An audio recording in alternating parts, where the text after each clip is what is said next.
നമസ്കാരം. നിതീഷിന്റെ മുഖ്യമന്ത്രി പദവി BJP രാജിവെപ്പിച്ചു. അമിത്ഷാ JDUവിനെ കുഴിച്ചുമൂടി.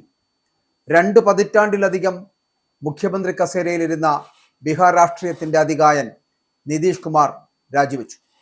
രാജ്യസഭയിലേക്ക് തിരഞ്ഞെടുക്കപ്പെട്ടതിനെ തുടർന്ന് തിങ്കളാഴ്ച മുഖ്യമന്ത്രി സ്ഥാനവും നിയമസഭാ കൗൺസിൽ അംഗത്വവുമാണ് അദ്ദേഹം രാജിവെക്കുക. മാർച്ച് 16-നാണ് നിതീഷ് കുമാർ രാജ്യസഭയിലേക്ക് തിരഞ്ഞെടുക്കപ്പെട്ടത്. 10ാം തവണ മുഖ്യമന്ത്രി കസേരയിലെത്തി 4 മാസത്തിന് ശേഷമാണ് നിതീഷ് കുമാർ രാജിവെക്കപ്പെടുന്നത്. ബീഹാറിൽ നിതീഷ് കുമാർ പടിയിറങ്ങുമ്പോൾ BJP പിടിമുറുക്കുന്നു. അത് ബീഹാർ രാഷ്ട്രീയത്തിൽ ഒരു പ്രത്യേകതയാണ്. മുഖ്യമന്ത്രി സ്ഥാനവും നിയമസഭാ കൗൺസിൽ അംഗത്വവും അടക്കം BJP രാജിവെപ്പിച്ചു എന്ന് പറയാം. 10ാം തവണ മുഖ്യമന്ത്രി കസേരയിലെത്തി 4 മാസത്തിന് ശേഷമാണ് നിതീഷ് കുമാറിന്റെ രാജി എന്നുള്ളത് ഒരു പ്രത്യേകതയുമാണ്.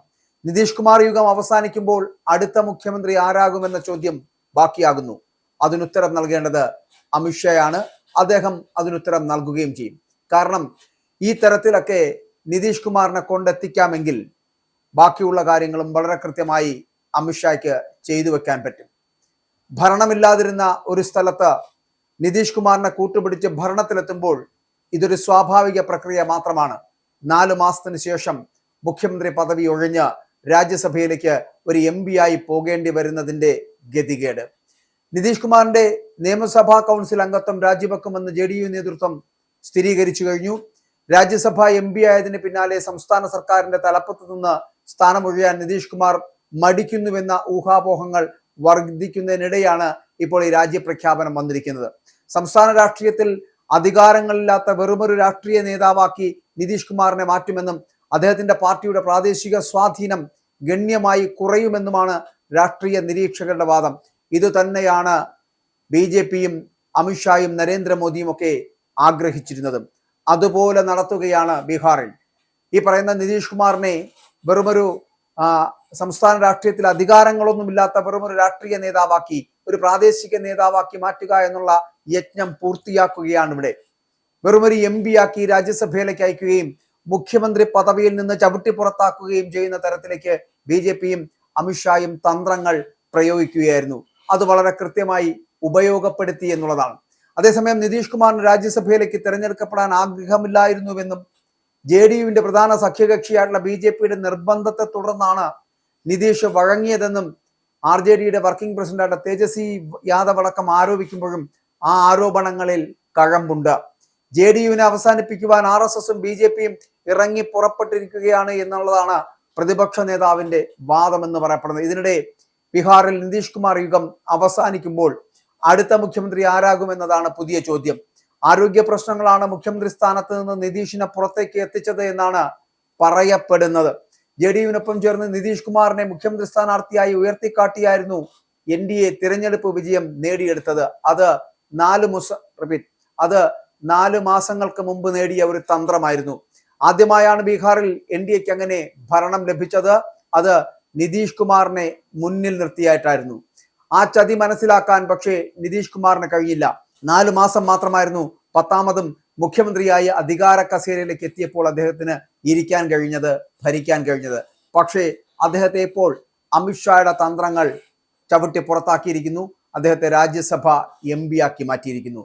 BJPയും JDUവും ചേർന്നാണ് ബീഹാറിന്റെ അടുത്ത മുഖ്യമന്ത്രിയെ തീരുമാനിക്കുക എന്ന് വേണമെങ്കിൽ പറയാം. നിഷാന്തിന് ഉപമുഖ്യമന്ത്രി സ്ഥാനം നൽകുമെന്ന ഉറപ്പ് വാങ്ങിയ ശേഷമാണ് നിതീഷ് കുമാറിന്റെ രാജി എന്നുള്ള സൂചനകളുണ്ട്. നിതീഷ് കുമാർ അദ്ദേഹത്തിന്റെ മകന് വേണ്ടിയിട്ടാണ് ഉപമുഖ്യമന്ത്രി സ്ഥാനം വാങ്ങിയതിനു ശേഷമാണ് മുഖ്യമന്ത്രി പദവിയിൽ നിന്ന് രാജിവെച്ചൊഴിയുന്നത് എന്നുള്ള. എങ്കിൽ BJPക്കായിരിക്കും ഇനി മുഖ്യമന്ത്രി സ്ഥാനം നിശ്ചയിക്കുവാനുള്ള പരോക്ഷമായിട്ടുള്ള അധികാരം.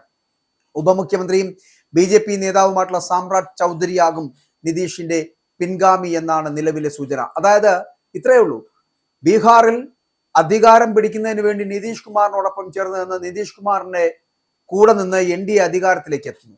അപ്പോൾ 4 മാസത്തേക്ക് മാത്രം മുഖ്യമന്ത്രി കസേരയിലേക്ക് നിതീഷ് കുമാറിനെ അവരോധിക്കുന്നു. 4 മാസങ്ങൾക്ക് ശേഷം അദ്ദേഹത്തെ ചവിട്ടി പുറത്താക്കുന്നു. പകരം അവിടെ BJPയുടെ നേതാവ് സാമ്രാട്ട് ചൗധരി മുഖ്യമന്ത്രിയാകാൻ പോകുന്നു. ഇത്രയേ ഉള്ളൂ BJPയുടെ തന്ത്രങ്ങൾ എന്ന് പറഞ്ഞാൽ. കൂടെ നിൽക്കുന്നവന്റെ കുതികാല് വെട്ടിക്കൊണ്ട് അധികാരത്തിന്റെ സോപാനങ്ങളിലേക്ക് കടന്നു കയറുക എന്നുള്ള ലക്ഷ്യത്തിലേക്ക് നടന്നെടുക്കാൻ ഇത്രമാത്രം സമയം മതി എന്ന് തെളിയിച്ചിരിക്കുകയാണ് ഇപ്പോൾ ബീഹാറിലെ ഈ തന്ത്രത്തിലൂടെ. ഇവിടെയും BJPയും അമിത്ഷായും മോദിയും ഒക്കെ കാണുന്നതും നൽകുന്നതും ഒരു സന്ദേശം, അധികാരത്തിലേക്ക് എത്താൻ ആരുടെയും കുതികാൽ വെട്ടാമെന്നുള്ളതാണ്. നിതീഷിന്റെ മകൻ നിഷാന്തിന് ഉപമുഖ്യമന്ത്രി സ്ഥാനവും JDUവിന് കൂടുതൽ മന്ത്രിസ്ഥാനങ്ങളും ചിലപ്പോൾ ലഭിച്ചേക്കാം.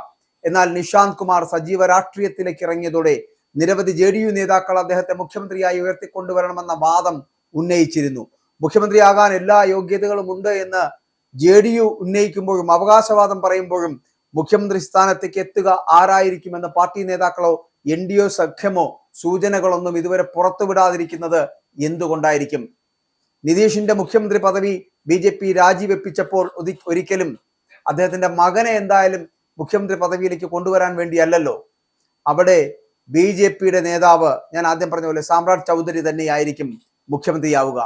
അമിത്ഷാ JDU എന്ന് പറയപ്പെടുന്ന പാർട്ടിയെ ഇവിടെ വലിച്ചു കീറുകയായിരുന്നു, കുഴിച്ചു മൂടുകയായിരുന്നു.